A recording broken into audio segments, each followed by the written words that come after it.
So Twist to be is fair, driving. I'm also a very good driver. Like, don't discount the fact that I am also a good driver. Yeah, okay. Not that you... No. We're about to illustrate just what kind of driver you are. So, okay, she's driving... Let me No, rephrase. I got this. Normally, I am a good driver. No. Amethine here once again with Twist, and I'm still not convinced that that's a good thing. Oh my gosh. But today, we're going to be talking about who the hell we are and why we feel you should listen to us when we say things and watch our videos and subscribe because it makes us feel really powerful. And then we can also go and tell all of our friends. We can go tell all of our friends, all one of them. So also stay tuned because we're also going to tell a story about how Twist punched a horse in the balls and drove a wagon off of a cliff. Oh my god. I do not approve of all of this Twist shaming. I don't care. You made your bed, now you got to sleep in it. So let's start with like background and all of that stuff as far as who we are. I'll go first because, well, that's why everybody's here, let's be honest. It is. So I've been gaming since my earliest memories. Like, I don't remember a time where I haven't been a gamer. I started with the Super Nintendo and played Super Mario Bros. Played that goofy little duck skeet shooting game with the big gun that was just ridiculous looking.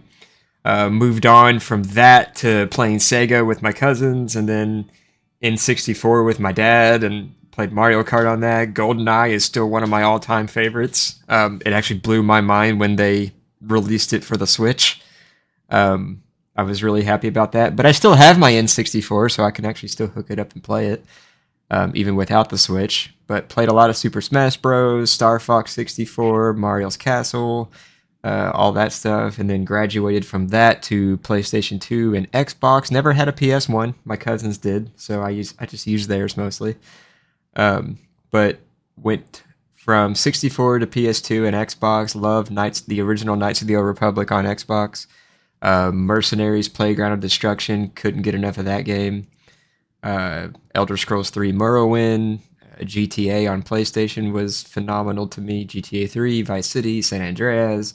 And my MMO experience really started to take off when I started playing both World of Warcraft and Star Wars Galaxies, which this might be an unpopular opinion, but I thought Star Wars Galaxies was way better than World of Warcraft back in those days.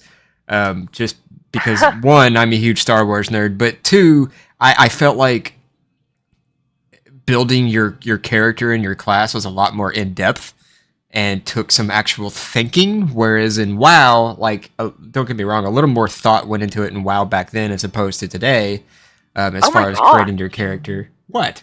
I'm throwing a little bit of shade, just not that much. Oh my god. It's true, though. Like, you stack certain stats. When you hit a threshold, you pour the rest into this. That's how WoW works now. Oh my god. Whereas back then, you could actually play with it a little bit. I'm okay. You can have your own opinion, and it's okay. You can be wrong. Whatever you want. But I love Star Wars Galaxies just because of the big sandbox. I love the bounty hunting system. I love the dogfights up in space with buying your different fighters or your transport ships. You could do whatever you wanted. It was a good time. I loved that game. I was really sad when they shut it down.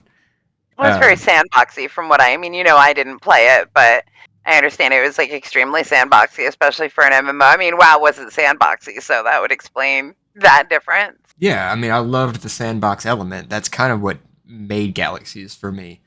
Well, that's one reason why you like stuff like Skyrim so much, too.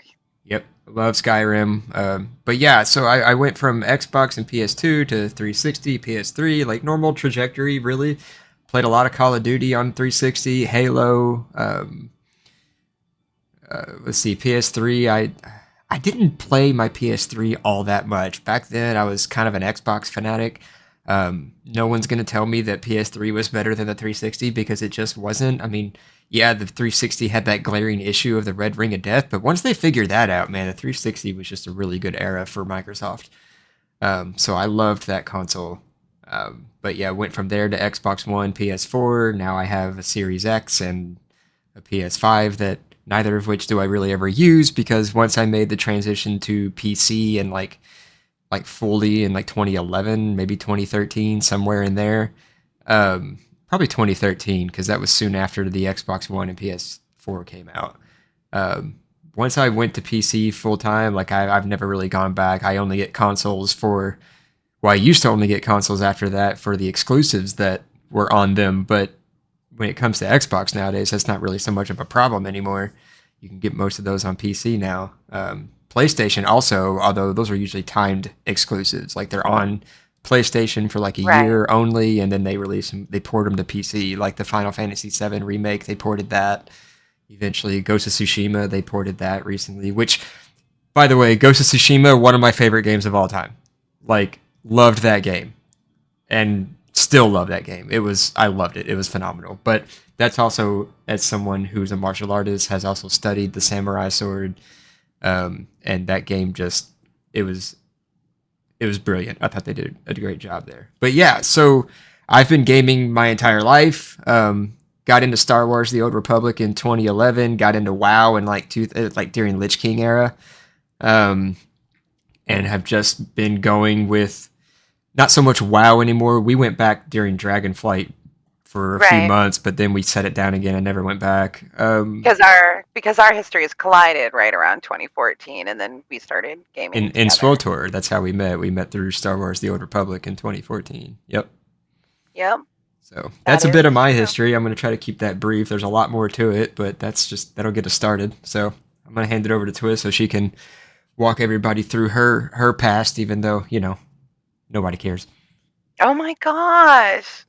Yes, he just makes me feel so special every day, ladies and gentlemen, every day. Okay. Anyway. So yeah, for those of you who care, all -10 of you. Um, so I've been gaming since the early '80s. The first game that I can actually remember playing was Space Invaders on a really old Atari, like Atari 2600.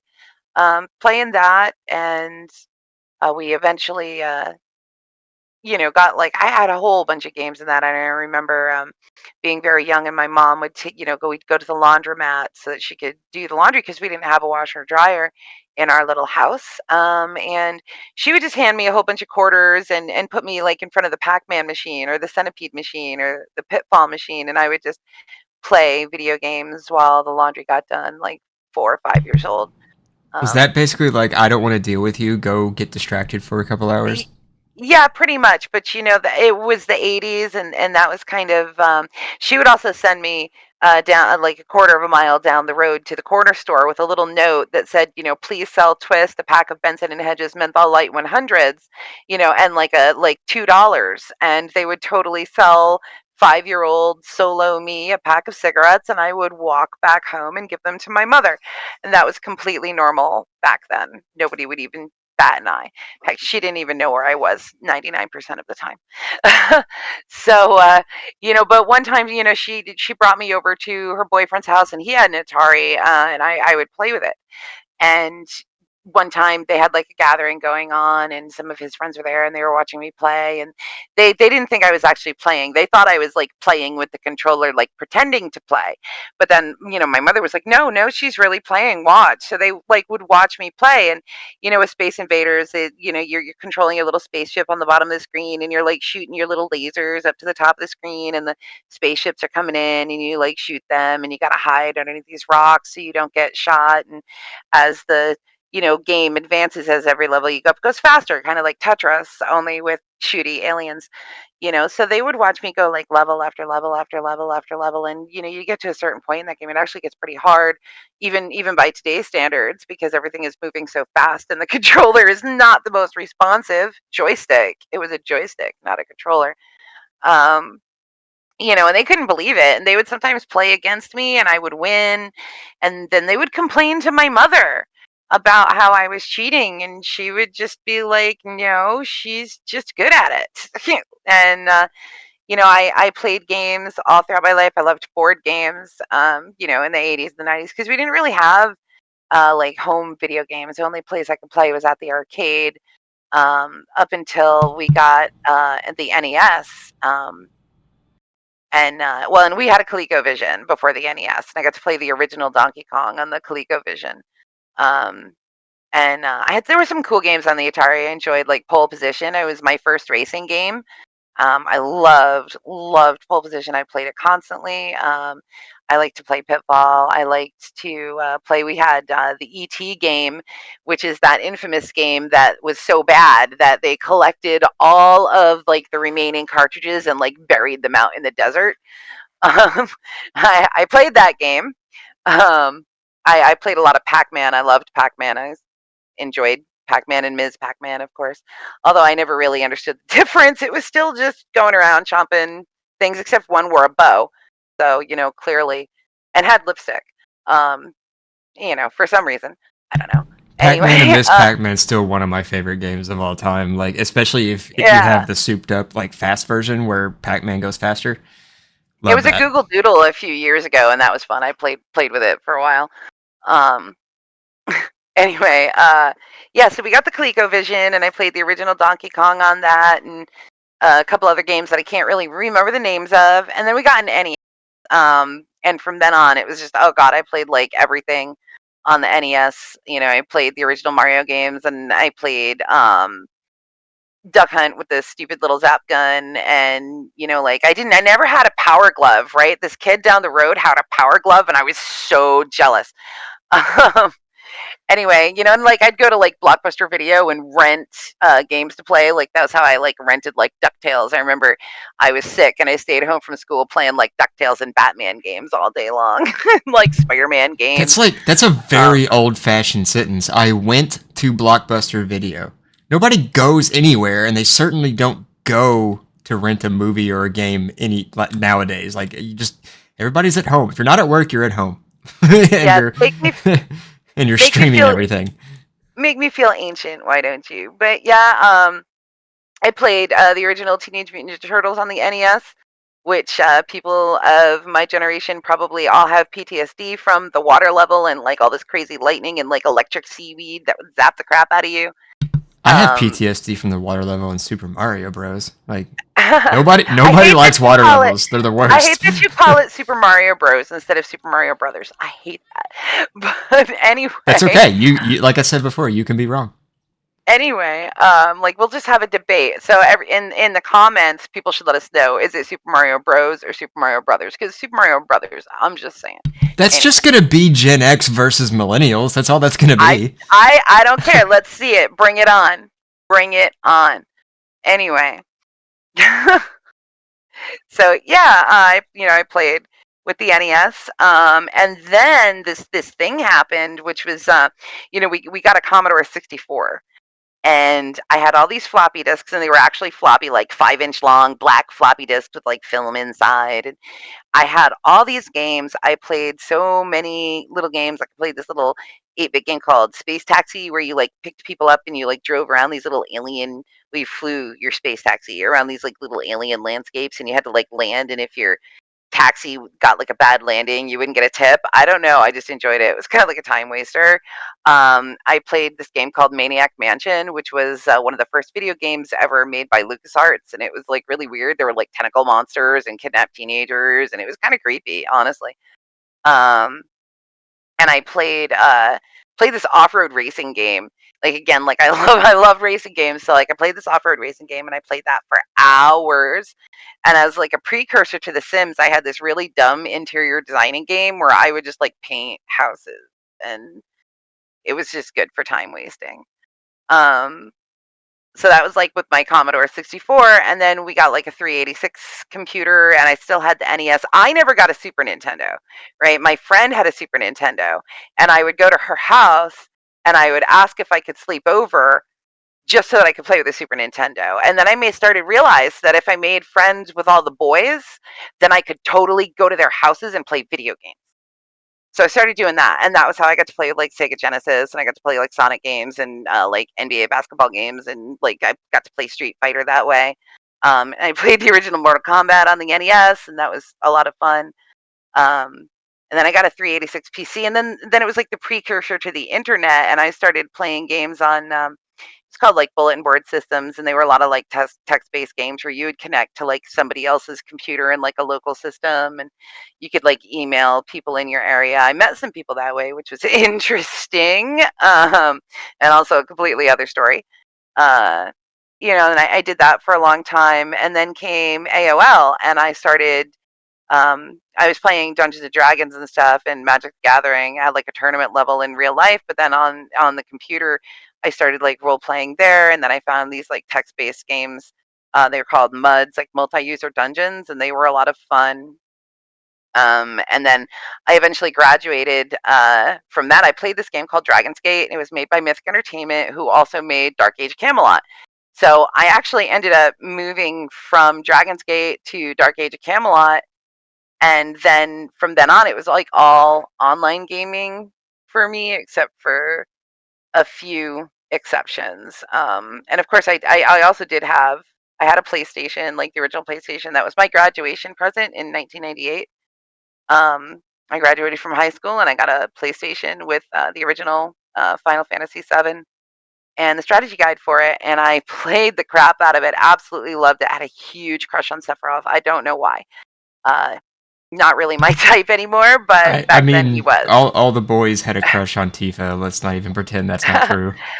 But, and I will just say this now, and everybody can hate me if they want to. I know this is a super unpopular opinion, but in my opinion, as far as like the Final Fantasy games that I played, and I only, I played 7, 8, 9, 10, 10, 2, and then I stopped after that. I also enjoyed 10, 2, which I know is an unpopular opinion, but if you play through it and get 100%, the story gets really, really dark and interesting, and has a pretty. I didn't mind the outcome. Um, that's all I'm going to say about that. uh, Also, really enjoyed 10.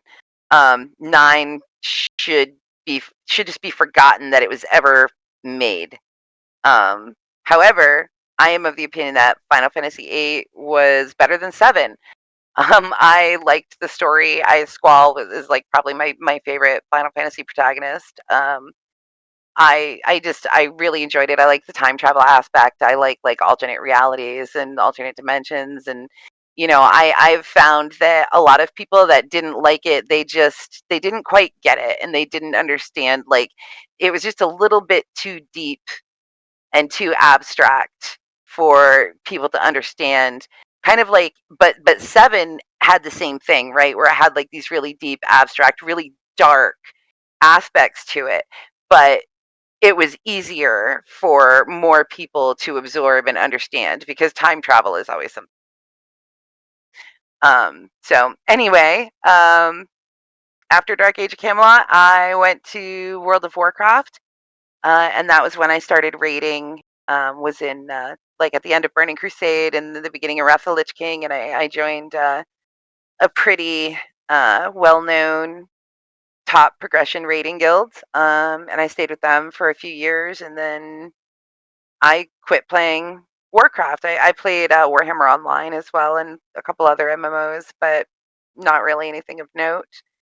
And then I started playing Star Wars: The Old Republic, and I played through that through beta and still play it now, of course. And I mostly PvP'd in the beginning of playing Star Wars, of course, which you know that, but nobody, of course, everybody's listening doesn't know that.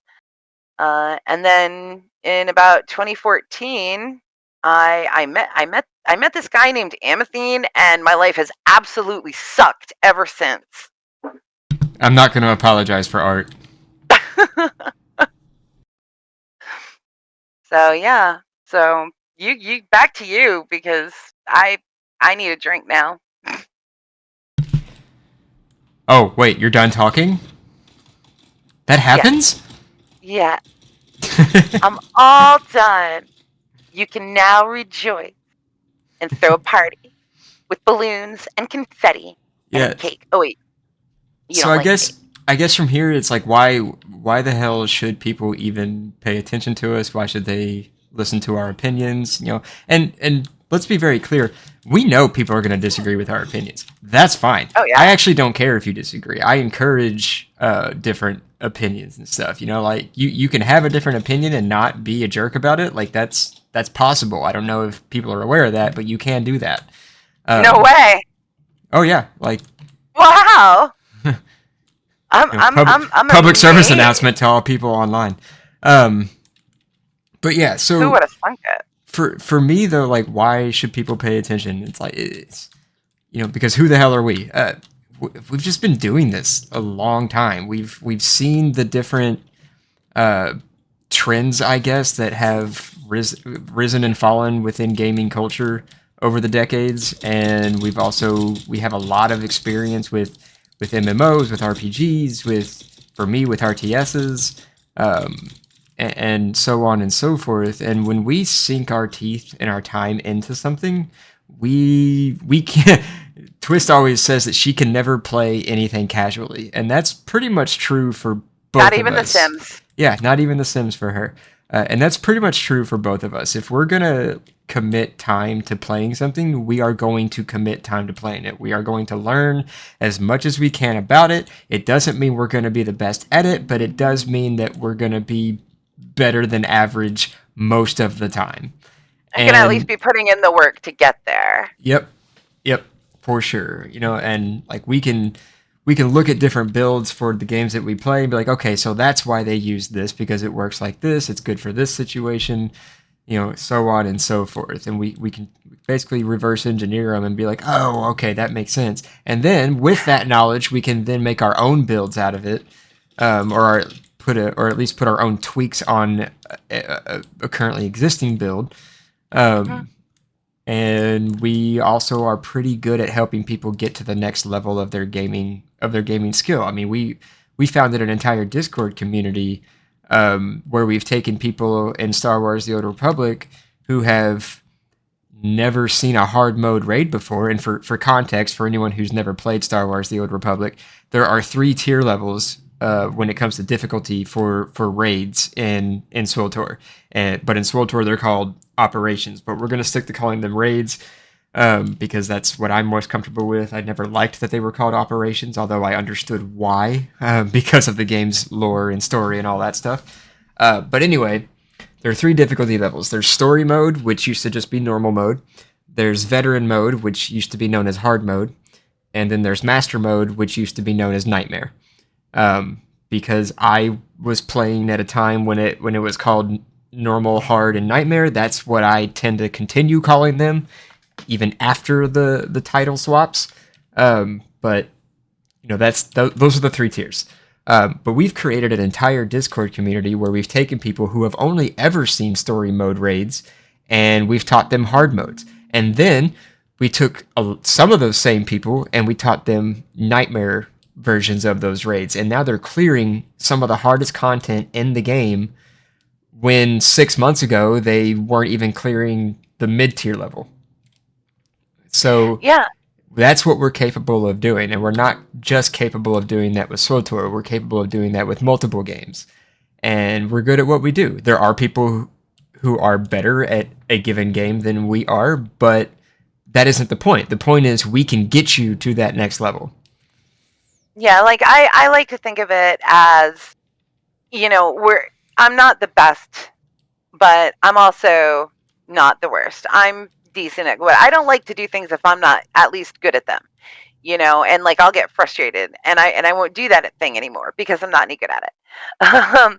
And like Amethine said, I enjoy taking other people's builds and seeing how far I can push them and seeing how I can tweak them. And the reason that I do it that way is because I'm really bad at math. Um, so I have a hard time looking at numbers and like creating something from scratch. But after a while of reverse engineering things, I've learned how to do that, and I learn how to do the math that's necessary for whatever game I'm playing. So that's like how I learned how to. And I can do all the calculations necessary for SWTOR and to a large extent Diablo, at least for the classes that I play. And I've also like I've previously reached a pretty high legendary rank in Hearthstone, and I might be getting back into that. And if I do, then I'll be so glad to share people my knowledge of deck builds and heroes and card breakdowns and mechanics, and show what it's like for your I like to think of myself as like your average above average gamer, right? Like somebody who's dedicated and hardcore, but not necessarily the best because, full disclosure, I suffer from arthritis, so my hands don't work quite as well as they used to in my youth, but I still try to do the best that I can. And so I've never lost this competitive drive to at least play as well as I can to the best of my ability in whatever game I'm playing. And I really enjoy teaching other people how to at least get to my level, because once they get to my level, there's a whole level above me for them to get to. And once they get to my level, I love seeing people get to where I am and then surpassing me. Because it's like, great, I taught you how to do this and now you're even better than I am. Like, look at you go. Well, You but know, at that point, we have it a feedback loop, right? Like we see people surpass us, and that's awesome. But now we get to learn from them. Like, how did you do that? Let me get to that level now. yeah, and then and you end up like building these relationships with people too as you move along and learning from each other, and it's just a great thing. So I'd love to be able to share that with other people. And also like as Amethine knows, something I believe in gaming as a tool to teach yourself discipline. I'm better and which is interesting because you had mentioned how you're the martial artist, so everybody would think that like you're the more disciplined one, and in a lot of ways you are. But when it comes to gaming, I am very good at avoiding tilt in cases where you're getting tilted, and I'm just like, breathe, like it's okay, like we're good. That's only in certain games though. When it comes to like progression rating, we both seem to have like endless amounts of patience, which I think people really appreciate. It's so funny because the things that make me tilted aren't usually in the game itself. It's usually like, I mean, Diablo's kind of the exception to that. There are situations where I'll get really tilted in Diablo where I'm like, why can I not clear this pit? There's no Yes. way. Like, my build is so on point, my gear is phenomenal. Why are these things not dying? And it just upsets me. But other than that, the things that will tilt me aren't even game related. They're when I'm trying to put together a guide for like a raid in Star Wars: The Old Republic, and I can't figure out how to do something a certain way in the video editor I'm using, and I just want to like start throwing things. I'm like, oh my god, and I'm like, oh, you could go watch a tutorial, but like I don't have the patience for that. I want to figure it out now. Right, yeah, like it's like it's so funny because I'm just like, man, calm down, but you never say that to somebody who's mad. It never works. Nope, Just nope. Usually has the don't opposite say effect. that. They're like, Just don't. calm down, and then that person that you told to calm down just looks at you, go, you calm down. Like, right, that's true. So yeah, but I mean, it's not to say that I don't get tilted. I do get tilted, but I've played games, and especially played online games for such a long time. I've had to develop such a thick skin being a woman in online gaming since the early 2000s. Like it was very hostile territory for a very long time.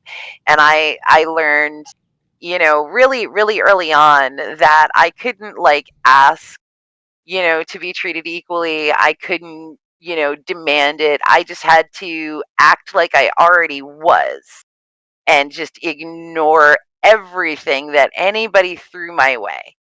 And the longer I did that, the less it started happening. And then I started snapping back every so often. And then I started getting like the bro respect because now I was giving it as good as I could get it, and then so I've learned how to exist in an online space, in a generally male dominated online space, because as you know, like the game genres that I choose to play are generally male dominated, at least used to be far more so than now. Now I see there's a lot more female FPS gamers, a lot more female MMO players than there used to be. Still nowhere near as many as there are dudes, but in a way, I think that's kind of understandable. But just knowing all of that and learning how to develop a thick skin and how to not get tilted and how to have patience and how to deal with trolls. Back when I played Dark Age of Camelot, I got doxxed. People had posted my real phone number somewhere. People were calling my house at like 2 o'clock in the morning. People made guilds with my name in it, making fun of me, posted on the forums, and like it was crazy. They were coming into my Ventrilo with like 7 or 8 of them screaming upset. It was just it was crazy.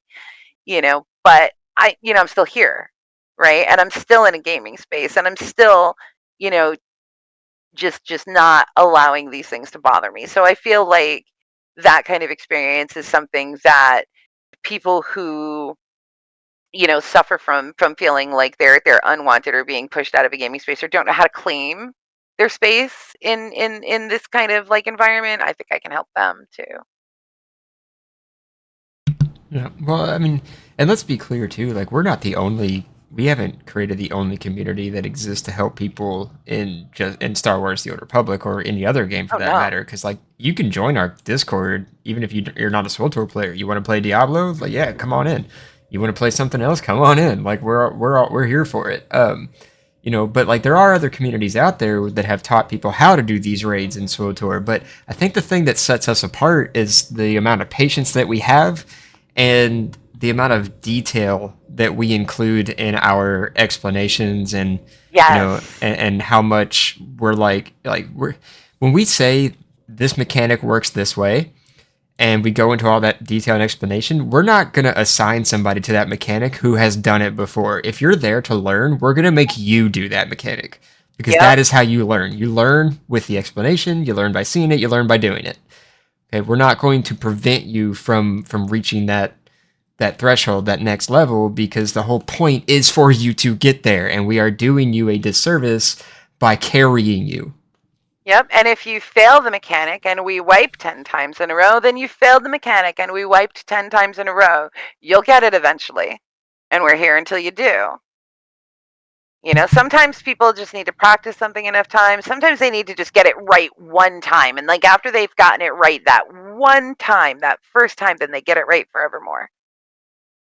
And sometimes it just takes some people a little bit longer to get something than other people, and a lot of people will run out of patience and they'll just be like, fine, you're not going to do that, we're going to assign somebody else to do it. And it's like, well, then how did they learn?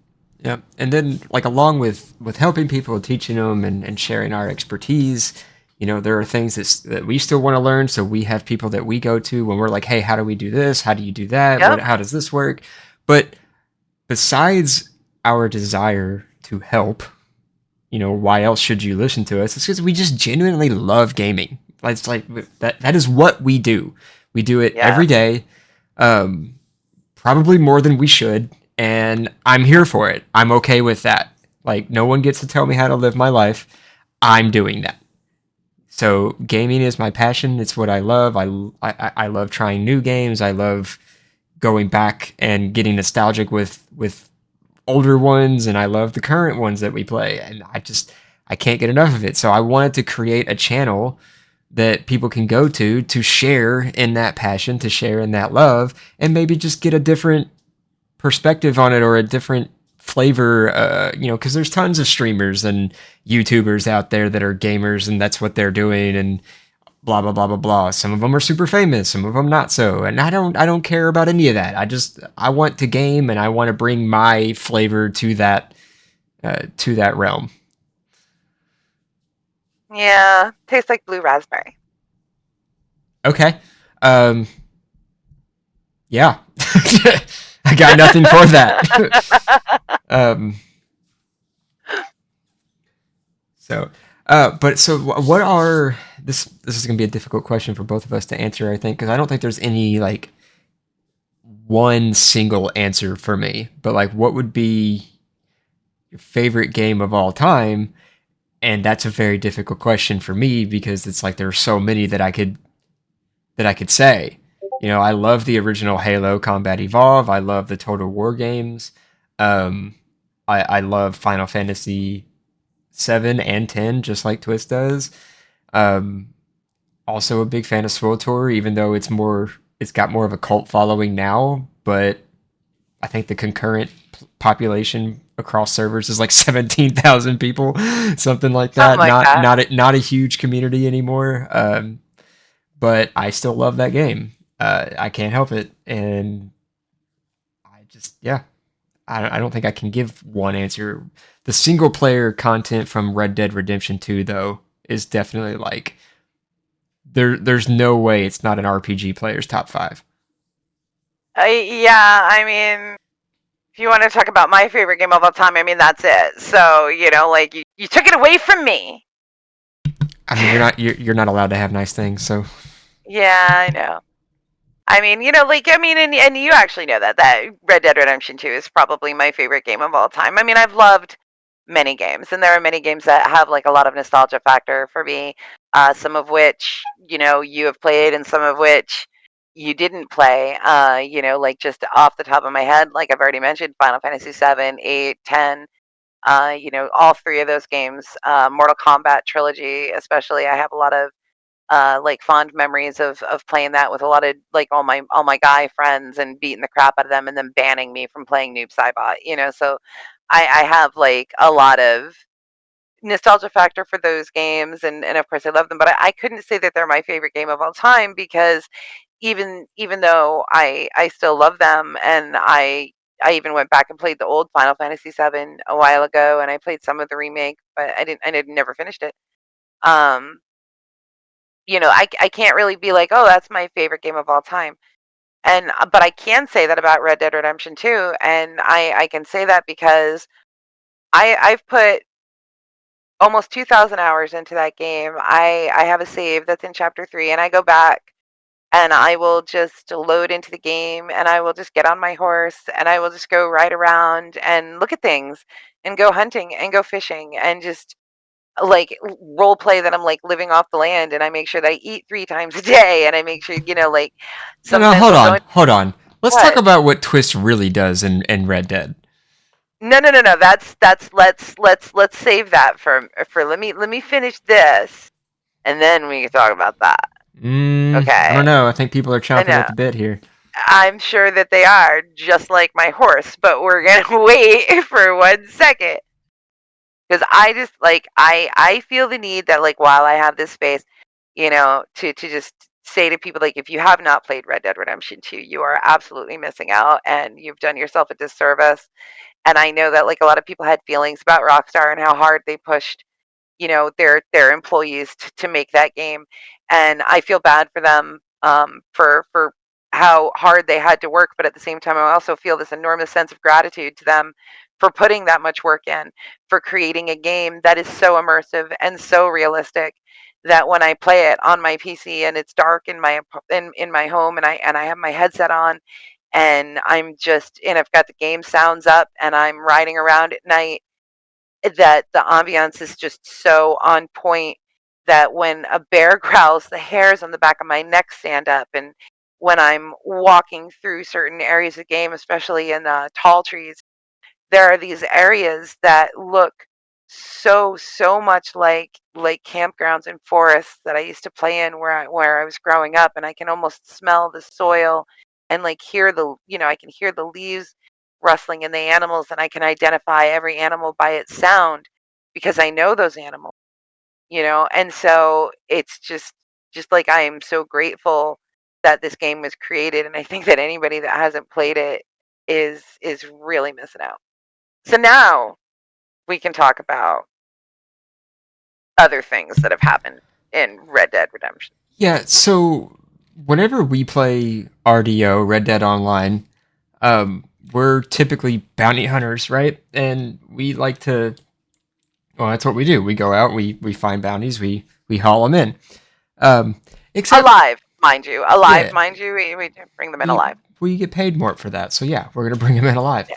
Um, so anyway, there was this time where we were going after this bounty. It was out in the forest, up in the mountains, and Marino. he was in a cave, or they were in a cave. I can't actually remember if it was one target or multiple. It doesn't matter. Either way, we brought the bounty wagon. Um, and we went in, we cleared out this cave of the bodyguards and all that stuff, and we got our target or targets. I don't remember if it was one or multiple, like I said, and we put them in the bounty wagon. And if you play RDO with me, if there is a wagon involved, I am not driving. So Twist is driving. And the reason that this is the case is because I shoot things. That is what I do. I am good at it. I am going to shoot the targets that pursue us while we bring the bounty in, or while we escort the supply wagon to another town, whatever. So and Twist to be is driving. fair, I'm also a very good driver. Like, don't discount the fact that I am also a good driver. Yeah, okay. Not that you... No. We're about to illustrate just what kind of driver you are. So she's driving. No. I got this. Normally, I am a good driver. No. So she's driving the bounty wagon, and this path that we're on, coming down from the cave in the mountains and surrounded by trees, it's a very windy trail, and so here we go, escorting the bounty wagon down this trail, and I'm clearing bandits as they chase us, and blah, blah, blah, blah, blah. And the next thing I know, gravity has taken over, because Twist has decided that we're just driving straight off a cliff. And not only are we driving straight off this cliff, but the horse is going, the bounty wagon's going, we're both dying, and so is the bounty. Ugh. But yeah, Twist, go ahead. Convince people you're a good driver.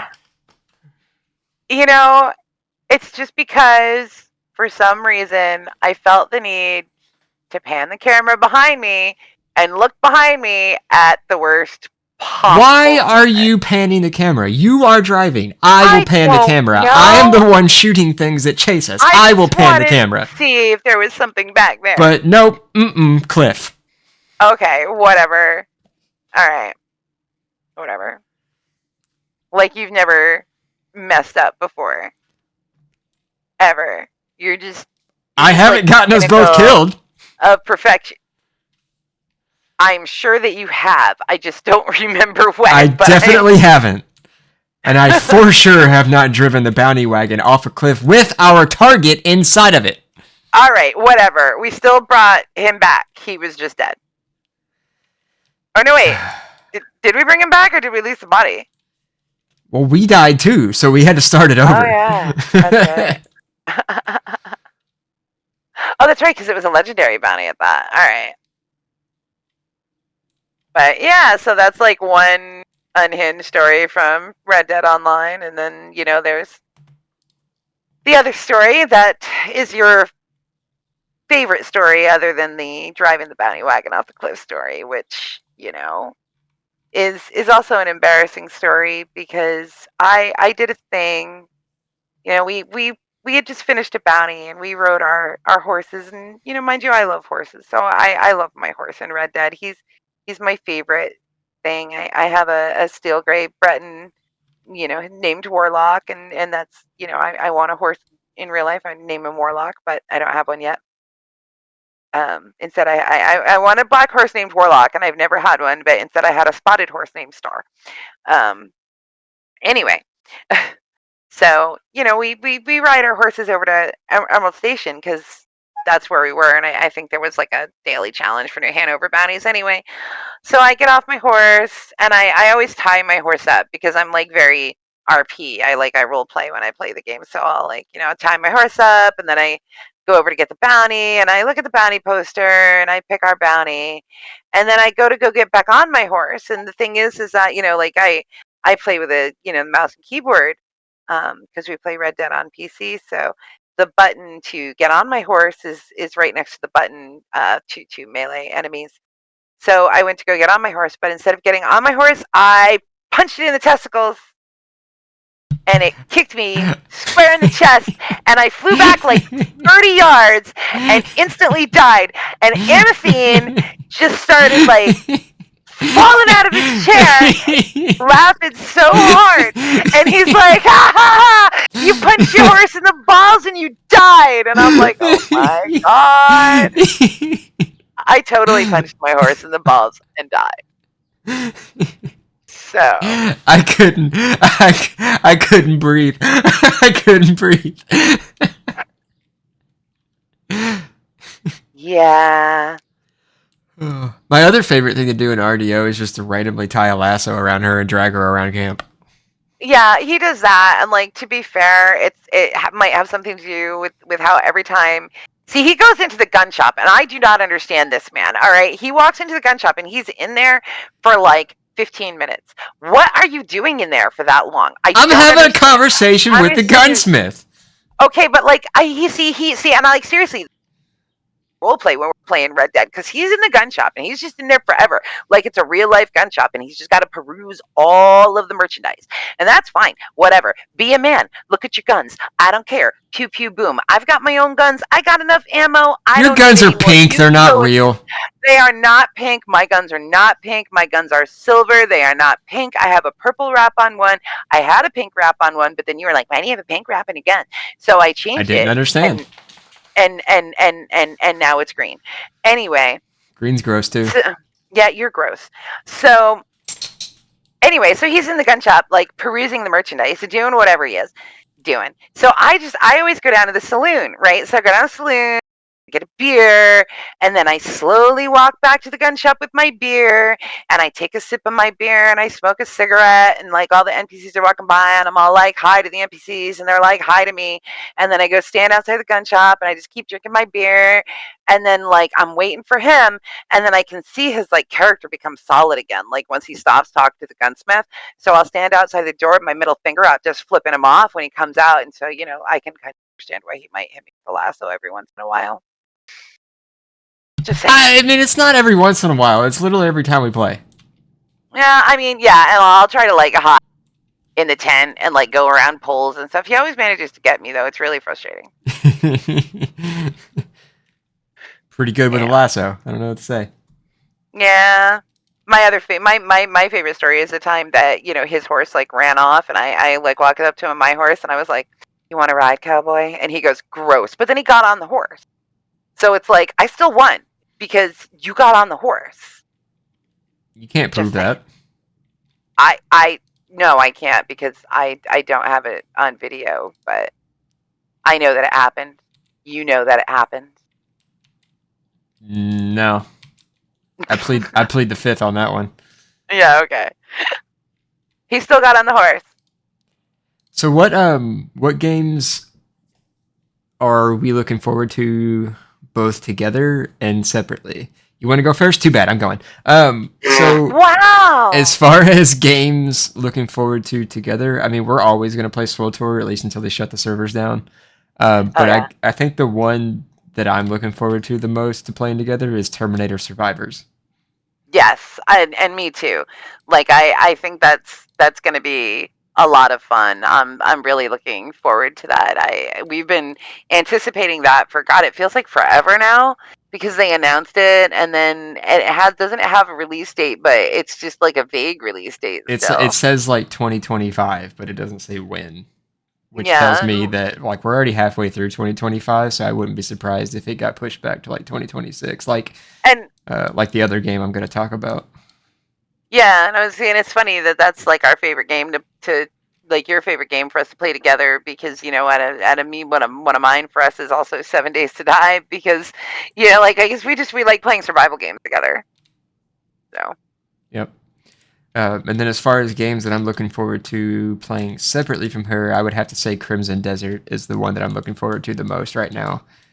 Because I've played Black Desert Online. I don't know if anybody else listening to this has, but if you haven't, I recommend giving it a try. It's really in-depth MMO by Pearl Abyss, a Korean company. But the combat is so much fun and the graphics are phenomenal. Um, but be careful because it is infested with like microtransactions and there is a little bit of pay to win in it.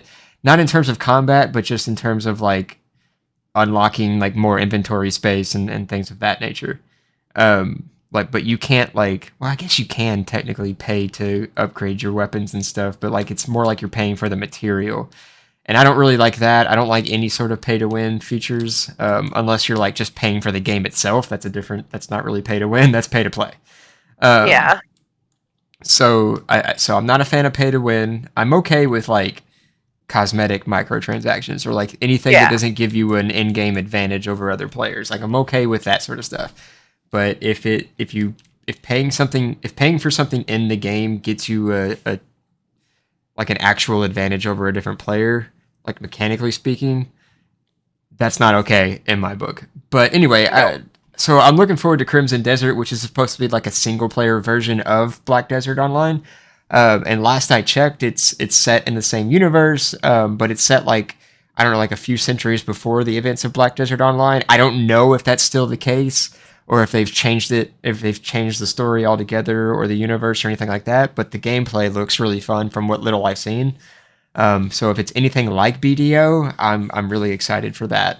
It says it's supposed to release sometime in 2025, but just like Terminator Survivors, there's no specific release date. So I also won't be surprised if they push that back to like 2026 or 27. Yeah. Yeah, and then as for me, for games that I'm looking forward to playing separately, there's actually not that much out there right now that I've been looking forward to. Just because most of the time I don't really think about it until I see a game. But the only thing that like I've actually like had my eye on is the Jurassic Park survival game that doesn't even have a release date, but looks like it will be a ton of fun because okay, survival game, check, dinosaurs, check, cool, all right. Um, and other than that, I think mostly I'm just waiting for them to announce yet another Sims expansion, which I will probably play for a couple weeks and then not touch again for months. And because I'm just so stuck on Diablo and SWTOR and those kind of Yeah, games. And although I have been talking about maybe picking up Hearthstone again, and that I would play by myself, of yeah. course. I might pick up Gwent. I really like Gwent. Yeah, you've mentioned that. I don't know. I don't know. Why not? You play one, I'll play the other. Let's see. Let's see how that works. Yeah, we could. Um. So yeah, I think we've covered most, if not all, of what we need to for this video. I mean, I hope people got something out of it, or at least find us entertaining. Um, if you do, or even if you don't, go ahead and leave us a comment and tell us why you do or you don't. Just if you tell us why you don't find us entertaining and you're toxic about it, we're going to ignore you. So Yeah. just be aware of that. We don't do toxic. Like it's obnoxious and not really worth our time. But if it's Constructive constructive, criticism. constructive we take. We do take constructive and we do respond to constructive feedback. Absolutely Um, welcome. but we also do want to know why you do like us, and what games you're looking forward to or what games you're playing right now. And Can, you go. if there's a topic that's gaming related that you want to hear us talk about, by all means pitch it to us and we'll see what we can do there. Um, and yeah, I think that's about it from me. Yeah, say, or if there's a game that you think that we might enjoy that we should play or look into, feel free to suggest that. Because of course we're always looking for something new to play. He tends to like RTS games, and to some extent like FPS games and RPGs, and I like RPG simulators. I also And, like RTSs, but not as much as he does. and we both like Um, MMOs. We both love MMOs. and I also really, really enjoy FPSs of all kinds. So So, all right, guys, that's it from us. Be sure to hit that like and subscribe button. It really does help us out. Like seriously, it does assist us a lot. But more than that, it makes us feel super duper powerful. and it doesn't cost you anything. Correct. So I'm Amethine. That And was I'm Twist. Twist. Or, maybe I'm bad. I'm in past tense. Past tense, I was Twist. Yeah, you were Twist. All right, we're out of here, guys.